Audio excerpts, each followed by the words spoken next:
Hello everyone, I am Danilo D. Zappa Jr., and together with my group mates, we will be discussing to you the evaluating of selecting techniques and decisions. So, employer recruitment, selection, and placement are critical processes that determine an organization's success. These processes ensure that the right people are hired for the right roles, leading to improved productivity, job satisfaction, and overall business performance. Organizations spend a tremendous amount of time, money, and energy trying to recruit and select a qualified, capable, and productive workers. Although there are always significant numbers of unemployed workers in the population, the market for truly skilled workers is tight. Organizations continue to compete with one another for the most skilled and productive employees. There are three key aspects in employee recruitment, selection, and placement. The first one is strategic importance. A well planned recruitment and selection process helps organizations to secure top talent. The process aligns workforce capabilities with the company goals, and it helps reduce turnover by hiring employees who fit the job requirements and company culture. The next key aspect is the human resource planning or HRP. Now, HRP identifies the workforce needs, the future hiring requirements, and the skill gaps.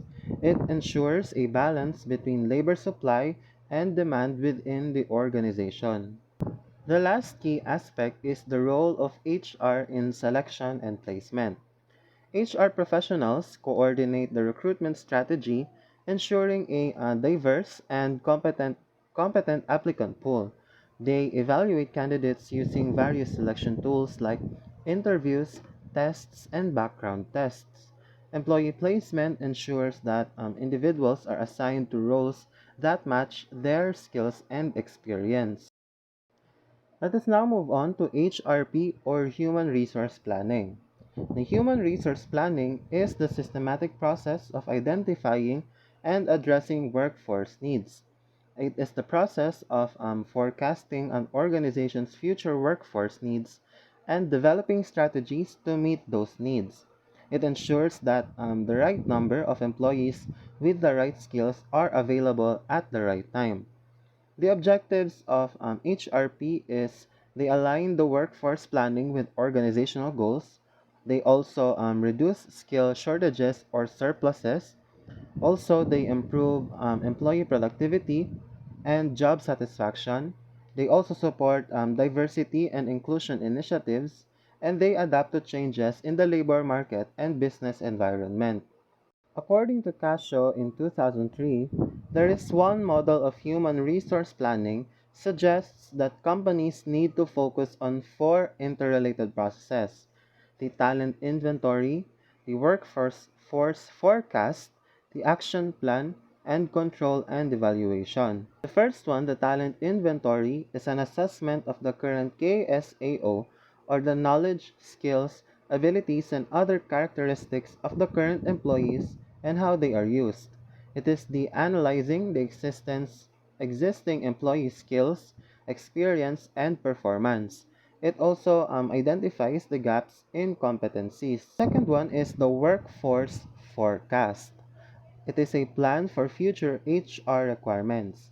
So it is the anticipation of workforce demands based on the business growth, retirement turnover, and industry trends. It is also the identification of external factors such as labor market conditions, and technological advancements. Third, we have the action plan. The action plan is the development of a plan to guide the recruitment, selection, training, and compensation of future hires. It is the recruitment strategies to attract the best candidates. It is also the training and development programs to upskill employees and the succession planning for key positions, and also it is the compensation and benefit plan to retain talent. And lastly, we have the control and evaluation. It is having a system of feedback to assess how well the HR system is working and how well the company met its HR plan. So it is measuring the effectiveness of HR plans using key performance indicators. It is also making necessary adjustments based on the organizational changes. Let us now move on to the steps in the employee selection process. The employee selection process is a structured approach to identifying, evaluating, and hiring the best candidates for a job. A well-planned selection process ensures that new hires align with the organization's needs, culture, and long-term goals. So the first step is the job analysis and posting. This is where the role requirements are being defined. And this is also where they conduct job analysis to identify the necessary skills, qualifications, and responsibilities. This is where they also develop a job description detailing the duties, the required experiences, and competencies. They post job openings on company websites, job boards, and social media to attract potential candidates. The second step is called the recruitment and sourcing. This is the identification of potential candidates. So this is where they identify and attract a pool of qualified candidates. It could be A, internal recruitment, where they promote from within, transferring employees, or B, external recruitment, and this is where in online job portals, recruitment agencies, campus hiring, and referrals. And C, employer branding, where they showcase company culture and benefits to attract top talent. So the third step is called the screening and testing. This is where they assess resumes, skills, and qualifications. So this is also when they shortlist candidates based on qualifications and skills using the resumes and applications review to evaluate their experience, their education, and their skills. The tests that they use include the cognitive ability test, which includes their problem solving and logical reasoning skills. Second is the personality assessments. They test the culture fit and the teamwork capabilities of the client. The next one is the skill based test, the technical knowledge, the job specific abilities, and lastly, the background checks, where they check the criminal records and credit history if required. Fourth step is called the interviewing. This is where they evaluate the cultural fit and competency of the client. This is when they assess the candidate competencies, personality fit, and organizational fit. Now, it could be structured interviews where predefined questions are all for candidates, or unstructured interviews. These are open-ended discussions to assess behavior, or this could also be behavioral interviews where questions are used to predict future performances. And lastly, panel interviews, where multiple interviewers assessing a candidate simultaneously. The fifth step in the process is called the selection decision. They use statistical judgment based models. So, finalizing the best candidate for this job using a different decision making models like multiple regression model, weighs various candidates' attributes mathematically, or the multiple cutoff model. It requires candidates to meet minimum criteria across all assessments, or multiple hurdle approach, where eliminate candidates at various stages before the final selection. So the HR collaborates with hiring managers to ensure a fair and objective selection. So the last step in the process is called the placement and onboarding. This is where they assign selected candidates to appropriate roles. Now, it ensures a smooth transition into the organization.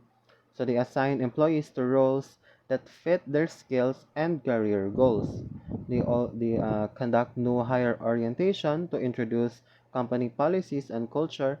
The company also provides training and mentorship for faster integration. Let us now move on to employee recruitment and screening. So, recruitment and screening are critical steps in hiring the best talent for an organization. An effective process ensures that candidates align with the job requirements, company culture, and long-term business goals. So we have the recruitment methods and the employee screening. So recruitment methods, the process of attracting, identifying, and encouraging potential candidates to apply for job openings. So it can be done in online job postings, employer referrals, or recruitment agencies. It can also be done through college and career fairs and social media platforms. So we have two types of recruitment, the internal recruitment and the external recruitment. So in internal recruitment, it is used for promotions, transfers, or internal job postings. The benefit of internal recruitment is it is cost effective, it improves the employee morale and faster hiring process. But it has its limitations. So it may cause internal conflicts and limited pool of candidates. So the second type of recruitment is called the external recruitment. It is done through job portals and websites like LinkedIn, Indeed, and company career pages. Also, in campus recruitment, where they could hire fresh graduates from universities. Also, employee referrals, where current employees recommend candidates. It could be social media recruitment, so leveraging platforms like LinkedIn and Twitter. So we have here the employee screening. So it is the process of evaluating job applicants to determine if they meet the qualifications for a role. So it is used with resume and application review, the employment tests, the cognitive, personality, and skill-based tests, and background checks and references. So we have a few screening techniques. So we have through resume and application review. It filters the candidates based on education, work experience, and skills. We have the employment tests, where they do certain tests to the clients, like cognitive tests. We have the personality assessments and the skill-based tests. Lastly, we have the background checks, like criminal history, like credit checks for financial roles, and reference checks. Lastly, we have the employee selection and placement. So selecting and placing employees effectively ensures that organizations hire the right people for the right jobs. A well-structured selection process improves job performance, reduces turnover, and enhances overall workplace efficiency. So we have the models for selection and the making selection decisions. So for models for selection, we have the multiple regression model where they use statistical combination of predictors. So it assigns numerical values to different candidate attributes, like example, the experience, the skills, and test scores. So a weighted equation predicts overall candidate suitability.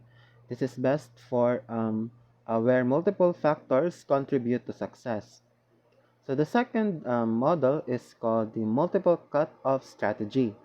This is where for minimum qualifications for each criteria.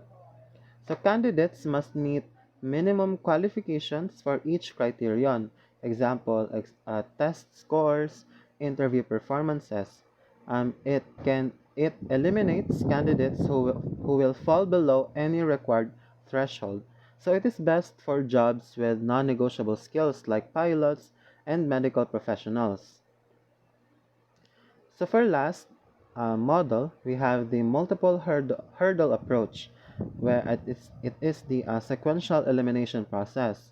So candidates must pass a series of stages, example screening, interviews, skill tests, before moving forward.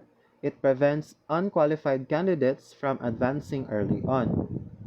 So it is best for high stakes roles requiring thorough evaluation. Example, law enforcement and executive positions. So lastly, we have the making selection decisions.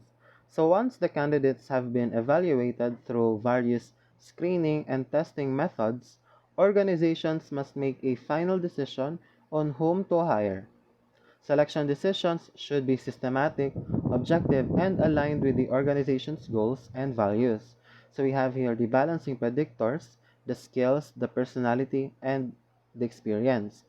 So also the ensuring the legal compliance and diversity hiring and placement based on employee strengths and organizational needs. I am Jomira Usman and I will be discussing the employee placement.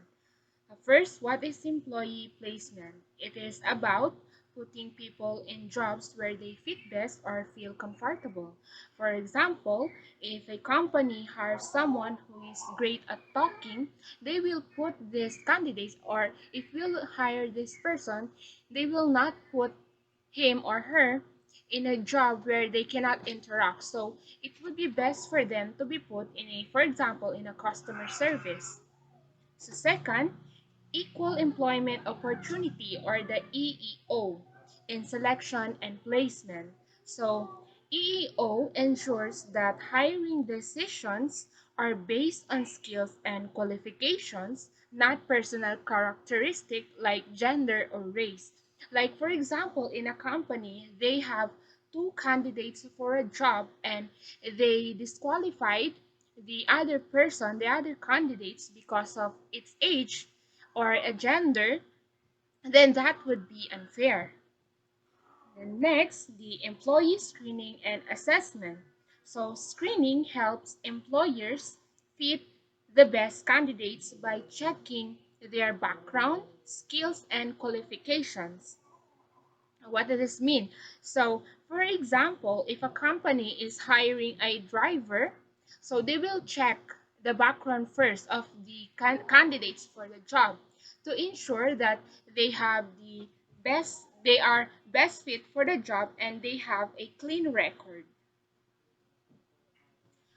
Next is evaluation of written materials. So the evaluation of written materials means the employers review resumes, cover letters, and application to judge a candidate's qualifications. For example, if someone applies for a teaching job but their resume has many errors, so the employers might think that this candidate is less professional, right? And lastly, we have references and letters of recommendation. So references help your employers learn about a candidate's past work experience and skills from previous employers or teachers. Like for example, if you are applying for a job, then your employers will check your resume, for example, to find any contacts of your previous employers or teachers so they can ask them if you're actually doing your work during your time or during your previous work, no? So they can decide to if they will going to hire you or not. That's all. Thank you. Have a great day everyone. I am Maika Variation, and in this video we are about to discuss the employment training, the consideration in the development and use of personal screening and testing methods. Third, the types of employee screening tests, the effectiveness of employee screening tests, assessment centers, and lastly, hiring interviews. And for our first topic, let's talk about the employment testing. So, what is employment testing? Employment testing plays a crucial role in evaluating selection techniques and decisions by providing objective data to assess candidates' skills, abilities, and potential, which helps in making more informed and unbiased hiring choices. So, employment testing is the next step in hiring after reviewing resumes and application forms. So, ginagamit na to siya sa IO psychology since World War I when tinulungan ng intelligence test na makaplace ang military recruits. Today, maraming malalaking companies ang government agencies naman is gumagamit ng employment test to predict job success. So these tests assess different qualities such as job-specific skills, general cognitive abilities, and personality traits na important for certain roles. Before using this test, companies must follow guidelines to ensure that they are fair and effective. And next, let's talk about the considerations in the development and use of personal screening and testing methods. So, personal screening and testing methods are designed to assess individuals' traits, skills, or health conditions. They are commonly used in workplaces, schools, and medical settings. When developing and using personal screening and testing methods for evaluating selection techniques and decisions, consider validity, reliability, fairness, relevance to the job, and legal compliance. So, validity. Validity is a concept referring to the accuracy of a measurement instrument and its ability to make accurate inferences about a criterion. So, ang validity, it refers to the accuracy of inferences or projections we draw from measurements. And a test must measure what it is supposed to measure. For example, if a test claims to check a person's leadership skills, it should not just measure how social they are. So when it comes to reliability, the consistency of measurement instrument or its stability over time. So ang reliability naman refers to the stability of a measure over time, or the consistency measure or the consistency of the measure and test should provide a consistent and trustworthy results. So if a test gives different results each time, it may not be reliable. So when it comes to the relevance to the job naman, it is the selection methods that should be directly related to the requirements of the job and the KSAs needed for success. So if the tests are not used properly, they can lead to wrong conclusions about people, which may negatively affect their lives, which is ito na rin yung tinatawag na misinterpretation. Next is for legal compliance. So ensure that the selection process and methods comply with all the applicable laws and regulations, including those related to discrimination, privacy, and data protection. So these are rules and guidelines na kailangan sundin to ensure fair and ethical testing. So other than this, we must also consider cultural and social sensitivity and also ethical considerations. Now we're done with the considerations. Let's move on to the types of employee screening tasks. So first, let's talk about the individual versus group test. So individual test are given one-on-one, often requiring a test administrator such as a driving simulator or in-depth personality test. Ang group test naman are given to many people at once, making them faster and cheaper. So many online tests fall into this category. Second is the speed versus power test. So ang speed test have a strict time limits, measuring how many questions or tasks can be completed in a short time. For example, typing test. And then, a power test naman is nagfo-focus on answering difficult questions correctly. So, this have no strict time limit. And when it comes to paper and pencil versus performance test, paper and pencil tests require written answers like multiple choice or essay responses. Sa performance test naman, it involves hands-on tasks like assembling parts or testing grip strength. Sa biodata test naman, this looks at an applicant's background, experiences, values, and personality traits. They help predict future work behavior but must be carefully designed to avoid discrimination. Moving on to cognitive ability test. So this measures thinking skills, problem solving, and learning ability. They are often used for job requiring decision making or following instructions. Moving on mechanical ability test.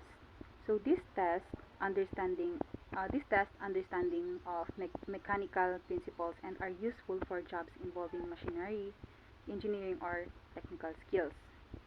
Sa motor and sensory ability test naman, this check coordination, dexterity, vision, and hearing. They are important for jobs requiring fine motor skills, like for example, assembling small parts or sharp senses. Or di kaya bus drivers or inspectors. Next naman is for job skills and knowledge test. So this measures specific job-related skills such as typing speed, proofreading, or using software. So, work sample tests have applicants complete small versions of actual job tasks to see if they are a good fit.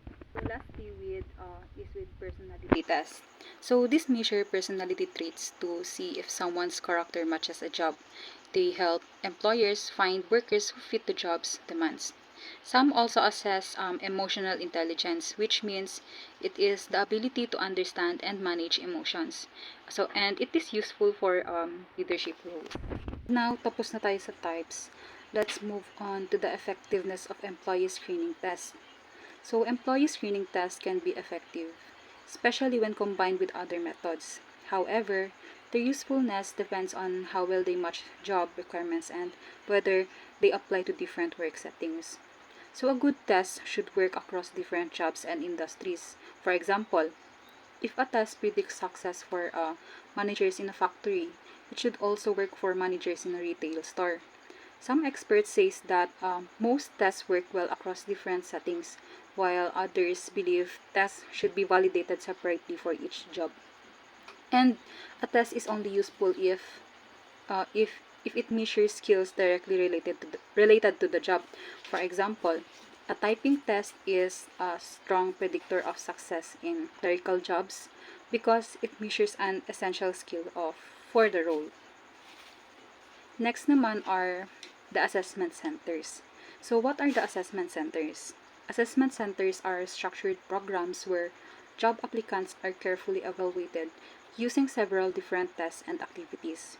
So these centers are used to evaluate skills that are important for the job like communication, decision making and problem solving. So how do they work? Applicants go through a series of activities that mimic the real job task. So these activities are not exactly what the job involves, but they are similar enough to give a good idea of how a person might perform in the role.